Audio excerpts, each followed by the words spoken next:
Общественная палата Коми приняла участие в работе ежегодного Всероссийского экспертного форума. Он прошел в Центре знаний МАШУК в Пятигорске. В нем приняли участие свыше 200 ведущих российских экспертов, среди которых авторитетные политологи, правозащитники, общественные деятели и юристы.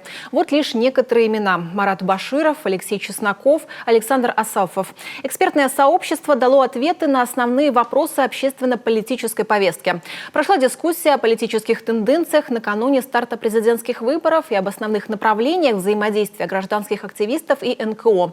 Важным итогом форума стал и обмен опытом между общественниками регионов. Во Всероссийском экспертном форуме приняли участие эксперты, юристы и общественники со всей Российской Федерации. Обсуждались важнейшие вопросы. Главный из них – повышение качества экспертного мнения, повышение качества экспертизы. Ведь очень часто мы обращаемся к тому или иному эксперту в той или иной области. И нам очень важно, чтобы это была достойная экспертиза, умное, грамотное, независимое мнение. А важнейший вопрос, который обсуждался на этом форуме – это независимое общественное наблюдение на выборах. Выборы должны быть легитимными, выборы должны быть открытыми, прозрачными и конкурентными. Для этого общественное наблюдение. Общественная палата Коми представила на форуме свой опыт организации общественного наблюдения на выборах. Он был признан положительным.